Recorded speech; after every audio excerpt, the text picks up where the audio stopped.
Praise the Lord. கர்த்தர் நாமத்துக்கு மகிமை உண்டாகட்டும். எரேமியா 31:1 சொல்கிறது, அக்காலத்திலே நான் இஸ்ரவேலின் வம்சங்களுக்கெல்லாம் தேவனாயிருப்பேன், அவர்கள் என்னுடைய ஜனங்களாய் இருப்பார்கள் என்று சொல்லி வேதவசனம் சொல்லுகிறது. எரேமியா கிட்ட இந்த விஷயத்தை கர்த்தர் சொல்றாரு. இப்போ இந்த விஷயத்தை சொல்லும் போது இஸ்ரவேல் ஜனங்க எங்க இருக்கிறாங்கன்னா, பாபிலோன்ல சிறைப்பிடிக்கப்பட்டிருக்கிறாங்க.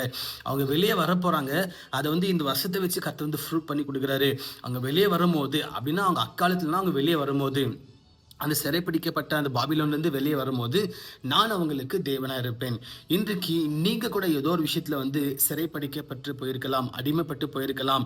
நீங்கள் அந்த ஒரு உபத்திரவத்தில் நீங்கள் லாக்காக இருக்கலாம். ஸோ வெளியே எப்போ எனக்கு விடுதலை கிடைக்கும், என் வாழ்க்கை எப்போ மாற சொல்லி நீங்கள் யோசிக்கலாம். அதனால் இன்னைக்கு உங்களை பார்த்து கர்த்தர் சொல்கிறாரு, நான் உங்களுக்கு தேவனாக இருப்பேன், நீங்கள் என் ஜனமாக இருப்பீர்கள் என்று சொல்லி கர்த்தர் சொல்கிறார். அப்படின்னா என்ன அர்த்தம்னா, சீக்கிரம் உங்களுக்கு ஒரு விடுதலை வரப்போகுது.